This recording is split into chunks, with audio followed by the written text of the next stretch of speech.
अस्सलामुअलैकुम वरहमतुल्लाहि वबरकातुहू। उम्मीद है आप सब खैरियत, तंदुरुस्ती और आफ़ियत के साथ होंगे। आप देख रहे हैं मेरा और अपना YouTube channel JJC by sir Jawwad. मैं हूं जव्वाद अख्तर। आज की lecture video second year maths के MCQs की लेक्चर वीडियो है।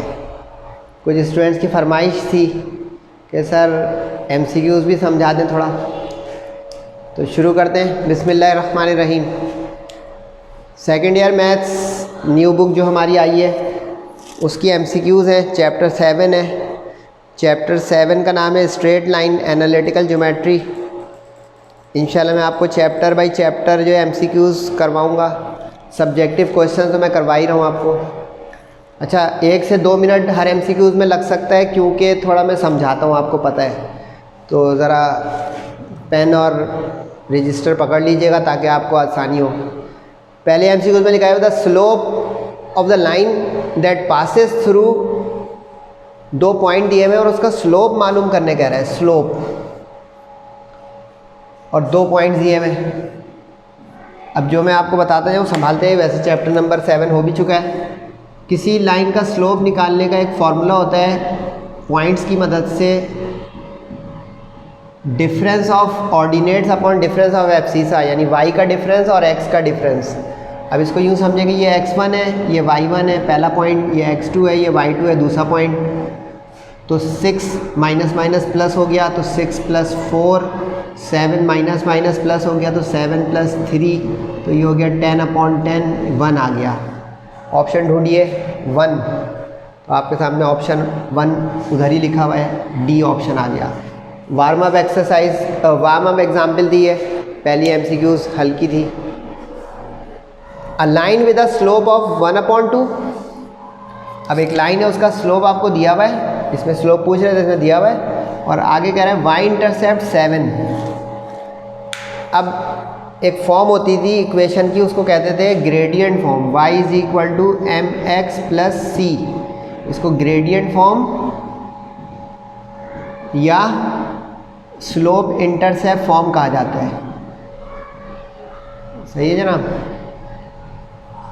अब इसमें जो m है ये स्लोप या ग्रेडियंट है, और c जो है ये y इंटरसेप्ट या वर्टिकल इंटरसेप्ट है। ठीक हो गया। पुट एंड गेट का हो गया। स्लोप दिया हुआ है 1/2, इसका मतलब ये m दिया हुआ है। y इंटरसेप्ट 7 यानी ये c दिया हुआ है। अब रखें इसमें तो हो गया आपका 1/2 x + 7, y = 1/2 x + 7। आपके सामने ऑप्शन आ रहा है B, y = 1/2 x + 7। लेकिन मैं एक चीज़ आपको बताना चाहता हूँ। अब इसमें उन्होंने बहुत आसान हलवा बांट दिया है। गौर से देखें, ये पुट और आंसर, सिंप्लीफाई फॉर्म में भी आंसर पूछ सकता है वो। जैसे अब यहाँ पे ये होता x - 2y + 7 = 0, तो भी यही ऑप्शन होता। कैसे? एलसीएम ले इसका, क्रॉस मल्टीप्लाई के साथ 2y = x और प्लस ये इधर गया उधर गया तो 2 के साथ 7, यहाँ पे 14 आ जाएगा। तो ये हो गया आपका 14। तो देखिए x - 2y + 14।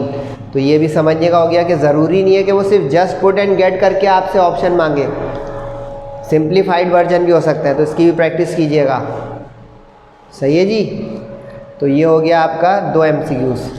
तीसरी MCQs में लिखा हुआ है कि 2 lines are parallel. Parallel lines क्या होती हैं?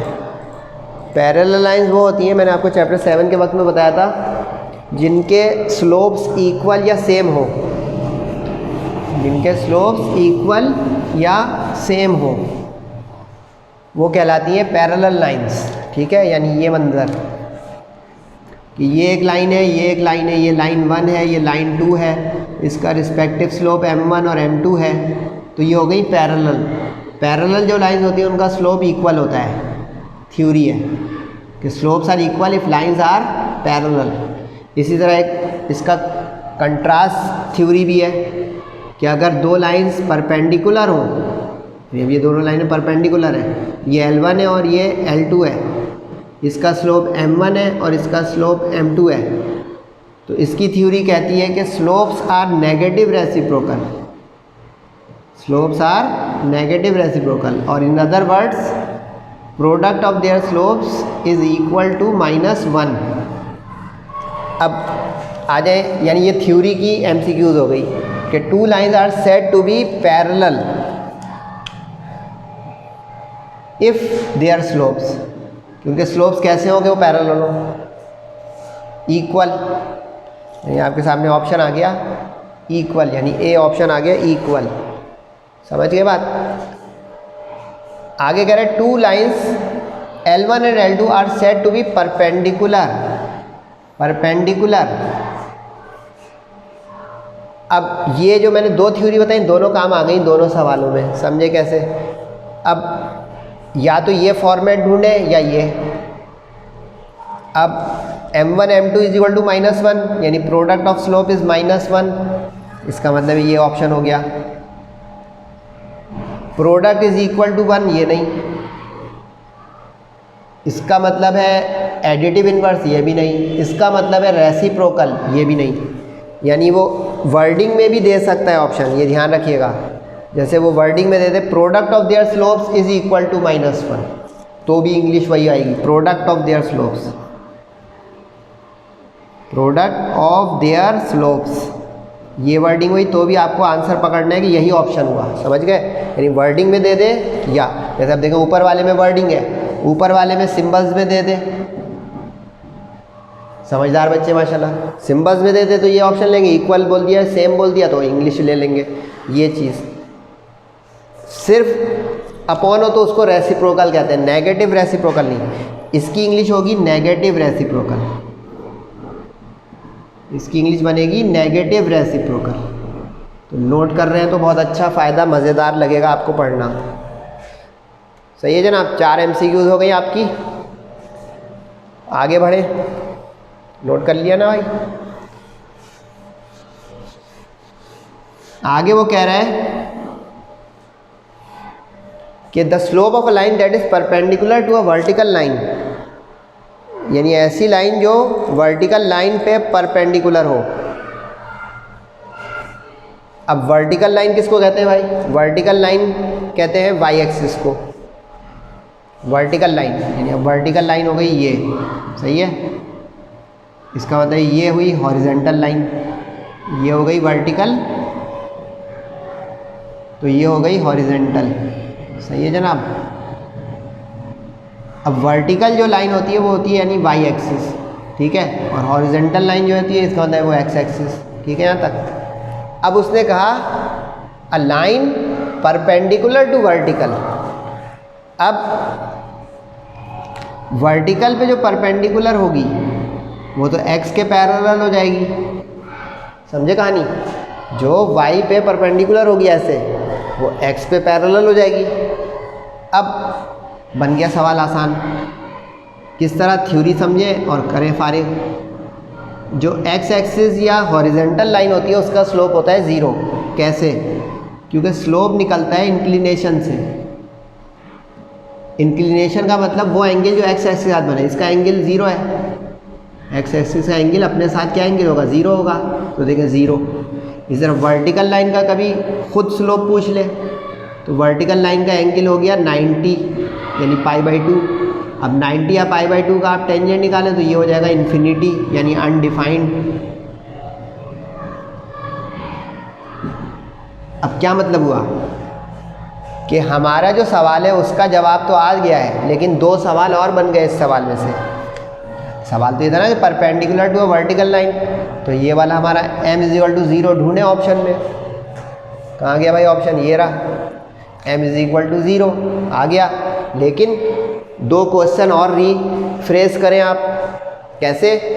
अब वो कहता वर्टिकल लाइन का ही खुद स्लोप, परपेंडिकुलर का लफ्ज़ ना देता, तो ऑप्शन हो गया इन्फिनिटी अनडिफाइंड, यानी डी ऑप्शन जो है ये खुद एक सवाल का ऑप्शन हो सकता है, जिस सवाल है कि वर्टिकल लाइन का स्लोप बताएं। ठीक हो गया? इसी तरह वो कहता कि perpendicular to horizontal line, horizontal line पे जो परपेंडिकुलर है उसका लाइन का स्लोप बताएं, तो वो इन्फिनिटी अनडिफाइंड हो जाता, क्योंकि जो एक्स पे परपेंडिकुलर होगी वह वाई के पैरेलल हो जाएगी। सही हो गया? 2 सवाल हो गए। एक सवाल इंक्लिनेशन का ही पूछ लिया कंफ्यूज करने के लिए। वो कहे कि inclination of a line perpendicular to horizontal axis, जो हॉरिजेंटल एक्सिस पर परपेंडिकुलर उसकी इंक्लिनेशन क्या होगी। तो देखिए इंक्लिनेशन 90 होगी, ये वाला ऑप्शन हो जाएगा 90 डिग्री। नोट कर रहे हैं, यानी इंक्लिनेशन पूछे तो एंगल बताना है, स्लोप पूछे तो वैल्यू या गिनती बतानी है। पक्का हो गया। एक्स एक्सिस का स्लोप, हॉरिजॉन्टल लाइन का slope 0, vertical line Y axis का slope infinity undefined, X axis horizontal line का एंगल इंक्लिनेशन 0 और वर्टिकल लाइन वाई एक्सिस का इंक्लिनेशन एंगल 90 डिग्री या π/2 रेडियन। ओके हो गया। आगे बढ़े भाई। The slope of a line which makes an angle of 45 degree, एक ऐसी लाइन जो 45 डिग्री का एंगल बना रही हो एक और लाइन के साथ, वो कह रहे हैं उसका स्लोप बताओ। अब ज़रा इस सवाल को सही से लिखिएगा भाई। ये आ गया सवाल अच्छा, यानी कि शुरू के समझे 5 सवाल थे वार्म अप या निस्बतन नॉर्मल या हल्के, ये थोड़ा तगड़ा सवाल है। वो कह रहे हैं एक लाइन जो एंगल बना रही है 45 डिग्री का एक और लाइन के साथ। समझिएगा जो मैं करने जा रहा हूँ।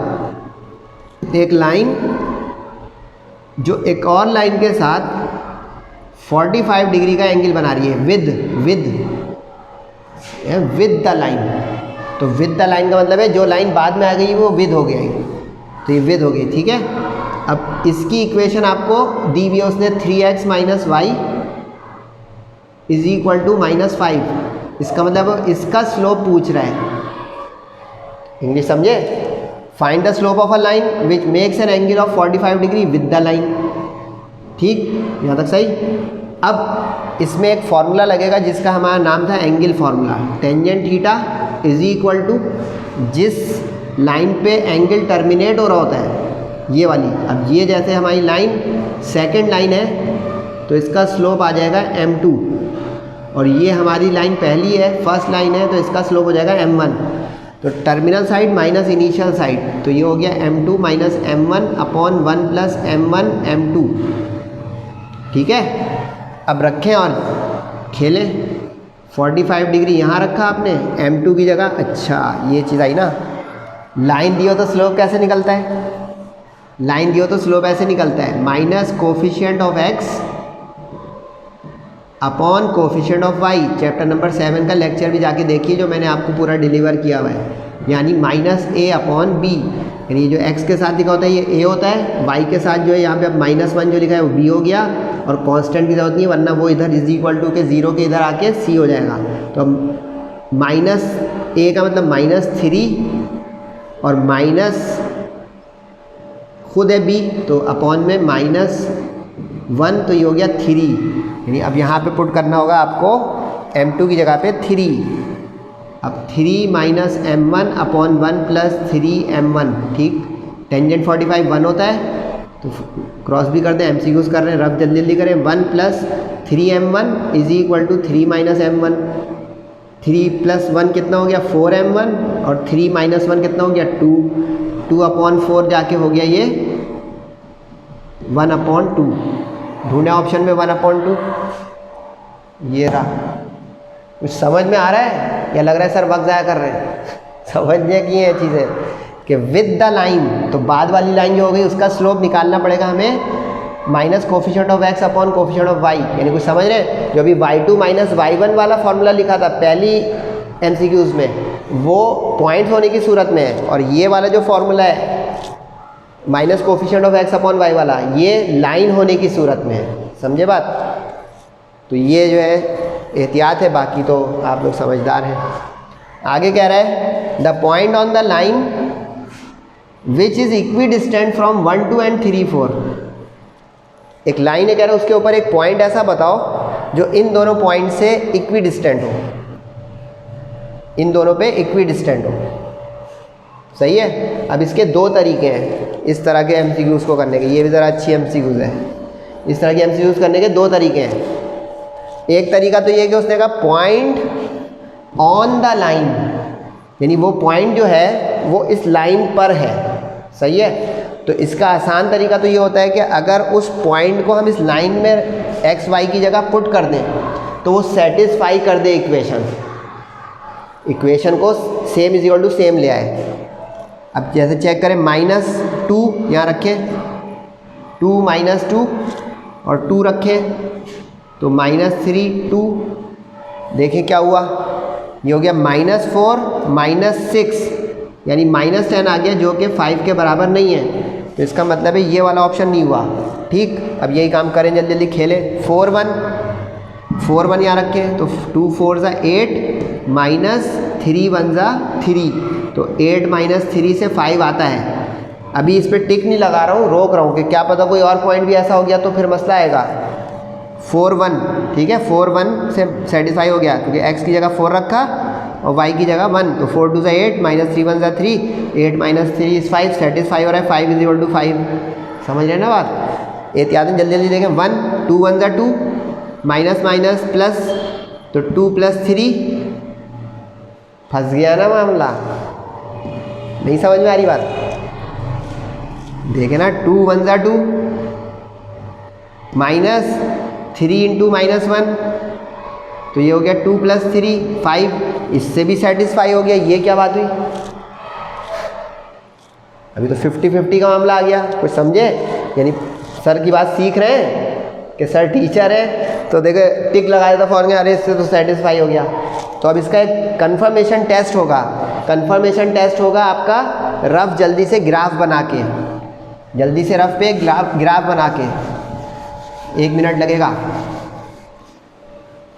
और ये जो रफ वर्क कर रहा हूँ ये आप इसको समझेंगे तो आप भी इंशाल्लाह MCQ अपनी मेहनत से करेंगे। पेपर लीक होने के इंतज़ार में या नकल के इंतज़ार में नहीं रहेंगे माशाल्लाह से। अब इन दोनों पॉइंट्स को प्लॉट कर लें आप, 1 2 और 3 4 को मेरे साथ जल्दी से। 1 2 यहाँ पे आ गया, सही है।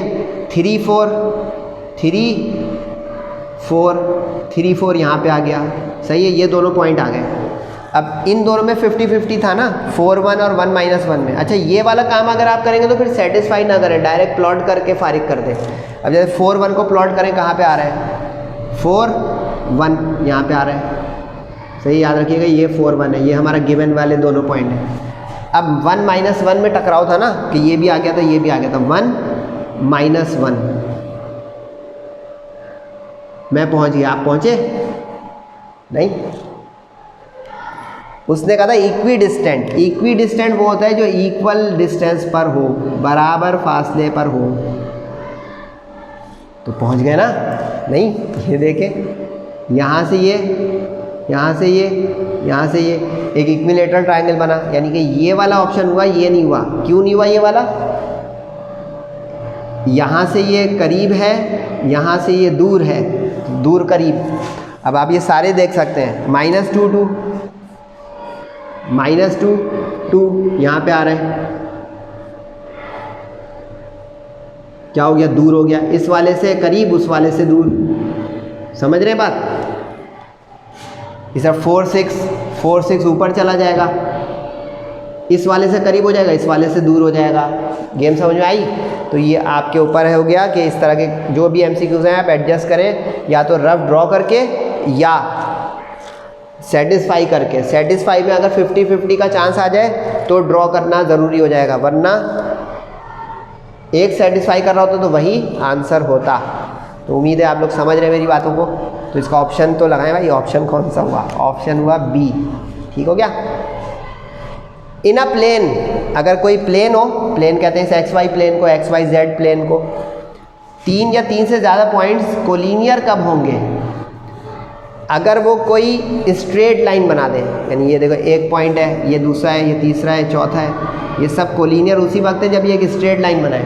यानी कोई क्लोज फिगर ना बनाए, ट्रायंगल ना बनाए, सर्किल ना बनाए, रेक्टेंगल ना बनाए, क्योंकि जैसे ही कोई पॉइंट आउट ऑफ फोकस होगा वो फ़ौरन एक ट्रायंगल, जैसे कि ये 3 पॉइंट आउट ऑफ फोकस थे तो हम कहेंगे ये कोलिनियर नहीं है, तो देखें क्लोज फिगर ट्रायंगल बन गया ना। तो इसका जवाब अब ढूंढें ऑप्शन के लिहाज से। They lie on a circle, no, circle तो जो है भाई एक लाइन के पॉइंट से बनेगा ही नहीं कभी। They form a close loop, close loop तो सर्किल जैसा कोई बंद चीज़ होगी। They lie on a straight line, बन गया C ऑप्शन। और they do not make any definite shape, definite shape तो बनी ना स्ट्रेट लाइन, एक शेप है ना, सीधी लाइन है।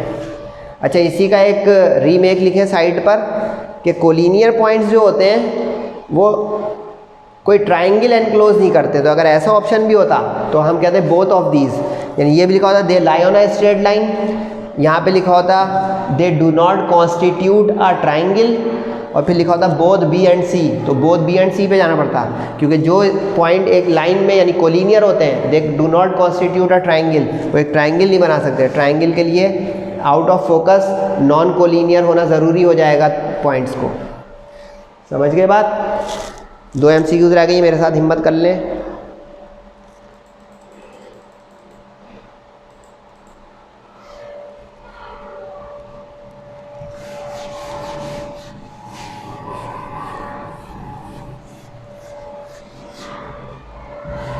आखिरी आसान और छोटी MCQs हैं, जल्दी हो जाएंगी। आखिरी की दोनों MCQs हैं तकरीबन थ्योरी जैसी हैं, फिर भी देख लेते हैं। 9th में कह रहा है कि अगर लाइन x एक्सिस के साथ कोइंसाइड कर रही हो, कोइंसाइड, तो इसकी इक्वेशन क्या होगी। अब ज़रा दिमागी काम फिर से है। अब ये अगर x एक्सिस है और ये अगर y एक्सिस है, तो कोइंसाइड जो होती है ना लाइन, वो उसके साथ होती है बिल्कुल ओवरलैप, यानी ये कोइंसाइड हो गया। अगर अब आपको 2 रंग के मार्कर नज़र आ रहे हो मेरे, ये कोइंसाइड हो गई, इसके साथ है, सही है, ये कोइंसाइड हो गई, इसके साथ है। और एक चीज़ होती है पैरेलल, कोइंसाइड नहीं पैरेलल, यानी ऐसी लाइन हो जो इसके पैरेलल हो या इसके पैरेलल हो, सही है। अब ये चारों केस बताने जा रहा हूँ मैं, संभालिएगा। पहला जो है उसने पूछा है वो बता देता हूँ, जो x एक्सिस के साथ कोइंसाइड कर रही हो, यानी ये वाली हमें चाहिए। अब जो भी लाइन x एक्सिस के साथ कोइंसाइड करेगी उसकी इक्वेशन होगी y = 0। सोचे कैसे? क्योंकि इसके हर नुक्ते पर y 0 होगा। ओरिजिन पे y 0, बोले हाँ, 1 0, x पे 1 है, y पे 0 है, यानी समझे ज़मीन पे हर नुक्ता दीवार का, वॉल का 0 होता है, इसे हर नुक्ता दीवार पे ज़मीन का 0 होता है। यानी अब यहाँ पे इसी तरह उल्टा करें कि y के हर नुक्ते पर x 0 होगा, यानी 0 1 हो गया, जैसे ये वाला पॉइंट, ये 0 2 हो गया, नीचे भी जा सकते हैं आप, 0 -1 हो गया, इधर जैसे ये चल रहा है, ये 0 और ये 4 0 हो गया। क्या दिखा रहा हूँ, ये -1 0 हो गया, यानी देखिए x पे y 0 आ रहा है, y पे x 0 आ रहा है, ठीक हो गया यहाँ तक। तो इसकी मतलब क्या हुआ कि हमारा ऑप्शन तो यह है कि x एक्सिस से जो कोइंसाइड कर रही है उसकी इक्वेशन बन जाएगी y = 0, जो कि आपके सामने ऑप्शन रहा ये, ठीक है।